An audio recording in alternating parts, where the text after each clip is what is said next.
अब next question आता है, कभी कभी किस तरह का क्वेश्चन दिया जाता है। ठीक है, ये आपका क्वेश्चन दे दिया और यहाँ पे एक लीविंग ग्रुप लगा हुआ है, ये Cl जिसका नाम है Cl, और इसकी कहा गया कि OH से कराना है। OH कैसा है? इक्वस है, इक्वस के OH। ठीक है, इक्वस, इक्वस क्या है? इक्वस OH ग्रुप है। जैसे इक्वस OH से कराएंगे तो क्या होगा? इसमें नो रिएक्शन, कोई भी रिएक्शन नहीं होगी, नो रिएक्शन। तो ऐसा क्यों होता है कोई भी रिएक्शन नहीं होगी? तो सबसे पहले क्या होता है कि हम देखेंगे क्यों रिएक्शन नहीं होगी। तो ये हम ये कहेंगे कि इस तरह का जो कंपाउंड होता है ये आपका SN1 भी नहीं देता है और ना SN2 देता है। तो ऐसा क्या होता है कि SN1 SN2 में से कोई भी नहीं देगा। तो सबसे पहले हम इसको देखते हैं कैसे करते हैं। चलिए, तो हम देखेंगे SN2 के लिए क्या कंडीशन है। जिस रिएक्शन प्रोसीडेड वाया SN2 में करेंगे, मान लीजिए SN2 के थ्रू आया, तो SN2 के थ्रू जब आएगा तो हम ये कहेंगे OH group it is coming from the back side. तो बैक साइड का देखिए ये पॉइंट है, देखिए ये बैक साइड है। तो OH जब इस साइड से आएगा तो देखिए स्टीरिक हिंड्रेंस हो गया, बहुत बड़े ग्रुप लगे, एक बॉन्ड ये है, एक बॉन्ड ये इधर इधर। तो हम कहेंगे ड्यू टू स्टीरिक हिंड्रेंस क्या होगा? ये अनेबल है ड्यू टू स्टीरिक हिंड्रेंस। तो स्टीरिक हिंड्रेंस हो जाएगा स्टीरिक हिंड्रेंस। तो हम ये कहेंगे ये रिएक्शन नहीं हो पाएगी through SN2 reaction, because it is sterically hindered, it is unable to attack from the back side of the leaving group। तो हम देखेंगे SN1 अगर हो सकती है तो SN1 के केस में क्या करेंगे? ये तो नहीं होगी SN2, अब SN1 देखा हमने। तो SN1 देखने के लिए हम क्या करेंगे? फिर से हम इसको देखेंगे। तो SN1 के लिए क्या होता है? कंडीशन ये होती है कि रिमूवल ऑफ क्लोराइड आयन का, जो हेलोजन का रिमूवल होता है। तो जैसे ही हेलोजन का रिमूवल होगा, मान लीजिए इसको हमने रिमूव करा दिया Cl को, तो Cl को रिमूव कराएंगे तो जो कार्बोकैटायन आपका बनेगा, what ever the carbocation forming that is highly unstable. और ये ब्रिज पे जो कार्बोकैटायन होगा वो कैसा होगा? कार्बोकैटायन कैसा होगा? Highly unstable. कार्बोकैटायन कैसा है? Highly unstable. ये अनस्टेबल क्यों होता है? क्योंकि इस ब्रिज कार्बन पे जो आपका कार्बोकैटायन है ये प्लेनर नहीं है। जनरली जो कार्बोकैटायन होते हैं कैसे होते हैं? प्लेनर होते हैं। आपका 120 एंगल ये होता है, 120 ये होता है और 120 ये होता है। सारे एंगल कितने होते? 120।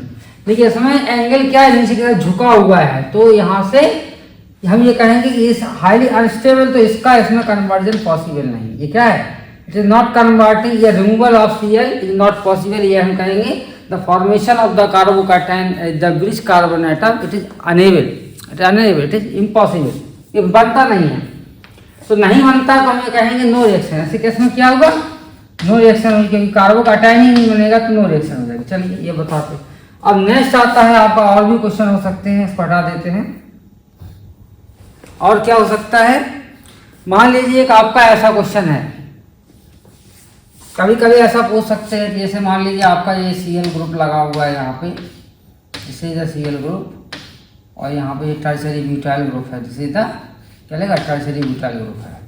टर्शियरी ब्यूटाइल के बाद यहाँ पे देखा कि इधर आपका Cl ग्रुप लगा हुआ है, this is the Cl group, और इसका हमने किससे कराया? OH से कराया। तो हमें देखना है कि क्या प्रोडक्ट बनेगा, इससे इंपॉर्टेंट पॉइंट। तो सबसे पहले क्या करेंगे? इसको हम चेंज कर लेंगे ये वो हमारा चेयर फॉर्म में, क्योंकि चेयर फॉर्म में 3D में ही समझ में आएगा कि हमारा कंपाउंड बनेगा या नहीं बनेगा मॉलिक्यूल प्रोडक्ट। तो हमने 3D में टर्शियरी ब्यूटाइल आपका इक्वेटोरियल लगा दिया, इक्वेटोरियल पोजीशन पे।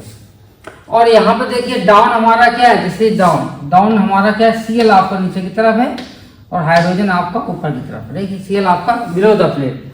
हमारा जो न्यूक्लियोफाइल आएगा, न्यूक्लियोफाइल ये कैसे आएगा? It is coming from the of the plate. तो ये जो कार्बोकैटायन है ये हमारा कैसा है? तो यहाँ पे बैक साइड जब आएगा तो इस तरह की ट्रांजिशन स्टेट बनेगी। तो ये आपका लीविंग ग्रुप निकल जाएगा। निकलने के बाद देखिए इसकी ट्रांजिशन स्टेट कैसा बनेगा। ट्रांजिशन स्टेट जब बनाएंगे तो कैसा बनेगा? देखिए बनाते हैं ट्रांजिशन स्टेट। जब ट्रांजिशन स्टेट बनाएंगे तो कैसा बनेगा? इसका ट्रांजिशन स्टेट इस तरह से बनेगा, जैसे द ग्रुप, ठीक है। और ये आपका बल्कि ग्रुप भी है। तो ट्रांजिशन स्टेट जो बन रहा है Cl का, ये ऐसा बन रहा है। Cl का रिमूवल ऐसा है, जैसे द Cl और जैसे द OH ग्रुप, ठीक है। अब OH ग्रुप क्या करेगा? हाइड्रोजन के साथ हिंडर्ड करेगा। देखिए हाइड्रोजन ग्रुप ये अटैक करेगा। मान लीजिए यहाँ पे इस तरह से ट्रांजिशन स्टेट बनेगी। ये आपको TS है ट्रांजिशन स्टेट, ठीक है। ये जो ट्रांजिशन स्टेट जब बनेगी तो क्या इसके साथ बॉन्डिंग हो सकती है, बॉन्डिंग हो सकती है तो स्टेबल है, लेकिन ये ट्रांजिशन स्टेट क्या स्टेबल होगी। और दूसरा क्या होगा, कार्बो एक Cl का अगर रिमूवल होता है तो आप देखेंगे यहाँ कार्बोकैटायन बन जाएगा, this is the carbocation after the removal of Cl, तो वहाँ पे ये कार्बोकैटायन बनेगा। लेकिन ये कार्बोकैटायन कैसा होगा, हम इसको सही बनाते हैं कार्बोकैटायन को, क्योंकि यहाँ पे क्या होगा, आपका एक हाइड्रोजन और लगा होगा, this is the hydrogen atom, this is hydrogen atom कौन सा है, this is the hydrogen atom, this is आपका ऐसा हाइड्रोजन एटम होगा और दिस इज द कार्बोकैटायन। तो इस कार्बोकैटायन पे जो आपका OH का अटैक है वो आपका इधर से भी हो सकता है, इक्वेटोरियल साइड से हो सकता है। तो more possibility from the equatorial axial side से होती है, हमने बताया था, due to according to Cieplak model it will attack from the opposite to मूल इलेक्ट्रॉन डोनेटिंग बॉन्ड। तो मूल इलेक्ट्रॉन डोनेटिंग बॉन्ड कौन सा है, CH बॉन्ड आपका मूल इलेक्ट्रॉन डोनेटिंग है CCR। ये कैसा मोर इलेक्ट्रॉन डोनेटिंग, ये कैसा मोर इलेक्ट्रॉन डोनेटिंग ग्रुप कौन सा, CH ग्रुप, CH यहाँ पे देखिए CH लगे थे, more electron donating is coming from the of the plate. तो हमको देखना है कि ये है और एक पॉसिबल ये, तो किसके थ्रू होगा, यहाँ पे अगर SN2 रिएक्शन होता है तो आपका एक्सियल साइड से आएगा OH, एक्सियल साइड से आएगा तो आपकी ये आपका फेवर करेगा, क्योंकि यहाँ पे हाइड्रोजन बॉन्डिंग हो सकती है ऑक्सीजन के साथ। और where it is coming from the carbocation of the formation of the carbocation, that it is also coming from the axial side, equatorial से नहीं आएगा। तो SN1 और SN2 में अगर SN2 हुई तब भी आपका प्रोडक्ट बनेगा, SN1 हुई तब। तो दोनों केस में हमारा जो OH आ रहा that is the it is coming from the above the, तो ये कैसा आ रहा, दोनों में ही हमारा OH जो भी आ रहा है वो हमारा एक्सियल ही आ रहा है, it is coming axial side से आया, ठीक है, एक्सियल साइड, दोनों सही, चाहे ऐसा रिएक्शन हो जाए और चाहे ऐसा रिएक्शन हो जाए, दोनों पॉसिबिलिटी है। ठीक है, अब हमें देखना है कि SN2 के थ्रू होगी या SN1 के, मोर इम्पोर्टेंट पॉइंट। तो देखिए अगर SN1 के थ्रू होती है तो क्या होता है, this is the formation of carbocation, और ये कार्बोकैटायन कैसा सेकेंडरी, तो सेकेंडरी कार्बोकैटायन इतना स्टेबल नहीं होता। दूसरा यहाँ पे जो बैक साइड से अटैक है ये पॉसिबल है, क्यों है, क्योंकि यहाँ पे हाइड्रोजन बॉन्डिंग है तो इसका भी हाइड्रोजन के साथ इंटरेक्शन हो सकता है, तो हम ये कह सकते हैं कि attack from the back side is also possible. तो ये जनरली फ्रंट साइड से तो होता नहीं, तो हम ये कहेंगे मोस्ट प्रोबेबिलिटी इसमें SN2 रिएक्शन की ज़्यादा चांसेस हैं, क्योंकि सेकेंडरी रिएक्शन।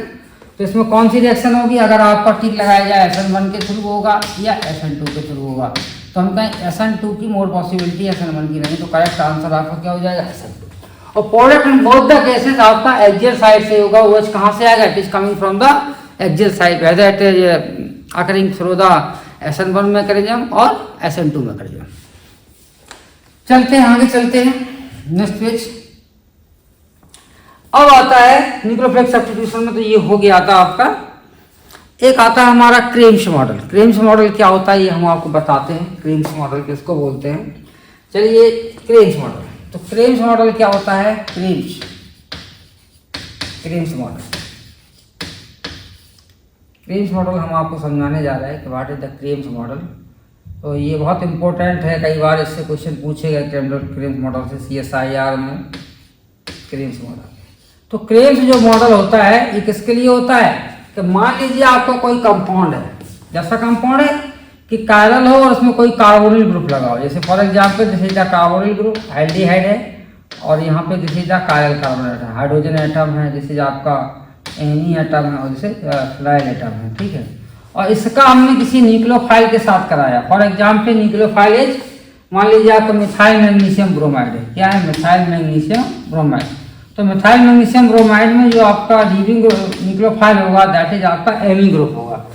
तो यहाँ पे जो कायरल सेंटर है इसमें दो प्रकार से न्यूक्लियोफाइल क्या करेगा, ओ एमी, it can attack from the front side और बैक साइड, दो पॉसिबिलिटी, ये आपका कहाँ अटैक कर सकता है, फ्रंट बैक साइड से, और इट अटैकिंग फ्रॉम, तो देखो हम इसको डार्क बना सकते हैं, dark means it is attack from back side, ये आपका है फ्रंट साइड हो गया, और ये आपका क्या है, बैक साइड, ये आपका बैक साइड से। जब बैक साइड से अटैक करेगा this nucleophile to this position, और it can attack from the front side. So we are getting two product, क्या बनेंगे, दो प्रोडक्ट बनेंगे। मान लीजिए दो प्रोडक्ट हमारे क्या बनते हैं, एग्जाम्पल के लिए देखते हैं दो प्रोडक्ट हमारे क्या बनेंगे, ठीक है। तो न्यू स्लाइड ले लेते हैं। अब दो प्रोडक्ट हमारे ये बने, जैसे मान लीजिए H है और ये आपका Ni था, और जिससे आपका pH हो गया। यहाँ पे दो प्रोडक्ट कैसे बने कि ये ऐसा हो गया, जिससे आपका Me हो गया, और जिससे क्या हो गया, OH हो गया, और जिससे pH हो गया, ठीक है। यहाँ पे pH नहीं, यहाँ पे का Me इसे हाइड्रोजन एटम, तो इसका ऐसा लगाते हैं, ये आपका कैसा जाएगा, इट इज ऐसा कि आपका ये हाइड्रोजन एटम हो गया और जैसे आपका क्या हो गया, ये हाइड्रोजन एटम है और जैसे आपका Fe हो गया। ठीक, ऐसा बना सकते हैं। और इसको भी रिमूव कर सकते हैं, पीएच हम यहाँ लाते हैं, पीएच कहाँ लाते हैं, इस पोजीशन पे लाते हैं। तो जैसे आपका पीएच हो जाएगा, ये आपका पीएच हो जाएगा और जैसे आपका Fe हो जाएगा। एक तो ये प्रोडक्ट बनेगा। दूसरा प्रोडक्ट आपका ये पॉसिबल है कि इस तरह से बन जाए। कैसा बनेगा कि यहाँ पर जैसे Fe हो गया और जैसे आपका पीएच हो गया और यहाँ पे क्या हो गया, जैसे हाइड्रोजन एटम और OH आपका इस साइड आ गया, H इधर आ गया तो Fe आ गया। तो मान लीजिए इसमें देखिए इसकी इतना स्टीरियोकेमिस्ट्री सेम, देखिए इसका स्टीरियोकेमिस्ट्री, इस कार्बन का, इस कार्बन का, दोनों का स्टीरियोकेमिस्ट्री कैसा है, सेम सेम, कैसा सेम है। बस चेंज किस पे, इस कार्बन पे, इस कार्बन पे इसका R राइट हैंड साइड है, जैसे लेफ्ट हैंड साइड।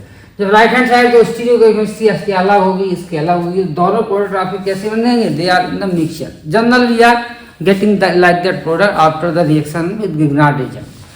तब क्या होता है ऐसी सिचुएशन में कि हमको एक मेजर बनाना, क्या बनाना है, एक कंपाउंड मेजर बनाना, दूसरा आपको माइनर बनाना है। ये एक मेजर बनता है, दूसरा माइनर बनता है, क्योंकि हमें कह सकते हैं मेजर माइनर का कि किसी मेडिसिन में एक ही कंपाउंड काम आएगा, दूसरा नहीं आएगा, एक ही आपका बायो एक्टिव होगा इन दोनों में से, ए और बी में। तो हम बी वाला क्यों बनाएं, ये मान लीजिए बी हमारा बायो एक्टिव है, ये आपकी मेडिसिन में काम आता, तो ये को हम क्यों बनाएं।